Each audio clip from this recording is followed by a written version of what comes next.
1274 BC. The desert still trembled beneath the weight of violence. Dust drifted above shattered chariots. Broken weapons disappeared beneath sand. Bodies remained where movement had stopped. The Battle of Kadesh was over, or at least it should have been. Most rulers would have remembered the day as a warning, a mistake, a close call, a disaster narrowly avoided. Ramesses remembered it differently.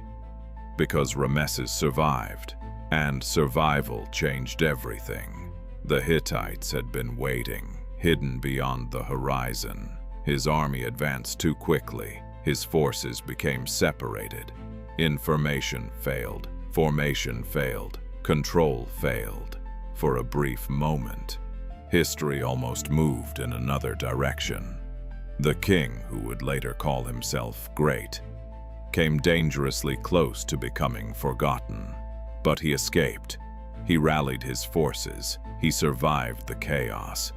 And when the dust finally settled, something unusual happened. Ramesses realized that victory and survival were not the same thing. A battle could be won, a battle could be lost. Both would eventually disappear. Soldiers die, witnesses disappear, memories change, reality weakens, time erodes details. Most kings accepted this. Ramesses did not, because Ramesses understood something dangerous. History does not belong to the people who experience it. History belongs to the people who control how it is remembered. And suddenly, Kadesh became something else. Not a battlefield, a narrative, a story waiting to be engineered. There was only one problem. The story on the temple walls was not the story that happened. Kadesh had never been the overwhelming victory carved into stone. It had been confusion, miscalculation, near collapse. But stone could not disagree. Stone could not remember differently. Stone could not argue. And Ramesses understood that better than anyone. Because reality disappears, memory changes, but monuments remain. And that realization would shape the rest of his life. When Ramesses returned to Egypt, he did not return with caution. He returned with stone. Across temple walls, across columns, across colossal gateways, the same images began appearing again and again. Ramesses charging alone. Ramesses defeating impossible numbers of enemies. Ramesses protected by the gods. Ramesses victorious. The repetition never stopped. The same scene, the same triumph, the same message, again and again and again. 1,000 carvings repeating a single idea until repetition itself became persuasion. Workers arrived, architects arrived, stonecutters arrived, scaffolding covered temple walls. The sound of chisels spread across Egypt, day after day, year after year, stone against stone, hammer against chisel, dust filling the air. An entire civilization slowly transforming memory into architecture. But Ramesses was not building monuments. He was building permanence. Far to the south, workers began cutting directly into mountains. Not buildings, mountains. Entire cliffs started becoming architecture. Stone disappeared. Faces emerged. Colossal faces. Watching the Nile. Watching travelers, watching generations, watching history itself. Abu Simbel was not simply a temple. It was a statement, a declaration carved into geology. A man can be ignored. A mountain cannot. And Ramesses understood scale. The larger the monument, the harder it became to erase. The deeper the inscription, the harder it became to destroy. The more often a story appeared, the more difficult it became to question. His name appeared everywhere. Ramesses, Ramesses, Ramesses, across temples, across obelisks, across monuments, across Egypt itself. Most kings built palaces. Ramesses built memory. Most kings ruled people. Ramesses was beginning to rule perception because he understood something dangerous. Most people die twice, first physically, then in memory. Ramesses intended to prevent the second death. And that ambition became larger than war, larger than Kadesh, larger than victory itself.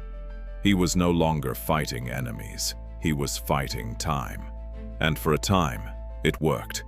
The monuments survived, the statues survived, the inscriptions survived. Years passed, then decades. Children became old men disappeared. Dynasties changed, borders shifted, empires rose, empires collapsed. The statues remained, the face remained, Ramesses remained. Eventually, something strange happened. People stopped seeing a king and started seeing geography. The monuments felt older than memory itself, as if they had always existed, as if the mountains had simply chosen to resemble Ramesses. And that was the true victory. Not Kadesh, not territory, not war, memory. Ramesses had done what countless rulers dreamed of doing. He had defeated forgetting. His name survived longer than kingdoms, longer than dynasties, longer than entire civilizations. But permanence creates a strange problem. The longer the monuments survived, the less anyone remembered the man who ordered them. People recognized the face, but not the voice.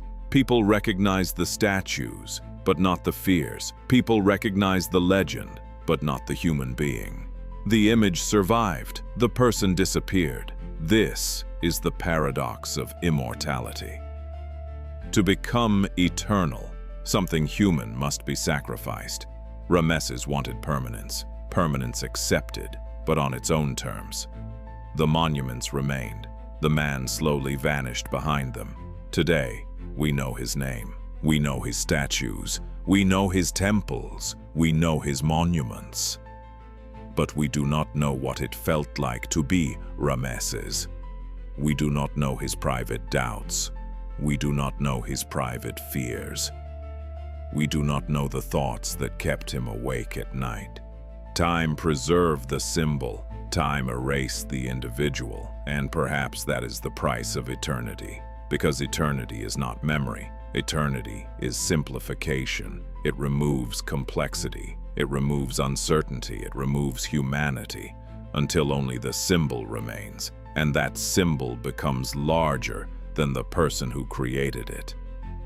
Ramesses spent his life trying to become permanent, trying to outlast rivals, trying to outlast dynasties, trying to outlast history itself. And in many ways, he succeeded. More than 3,000 years later, his face still watches the Nile. His monuments still dominate the desert. His name still survives. The war against forgetting was won, but the final irony remains.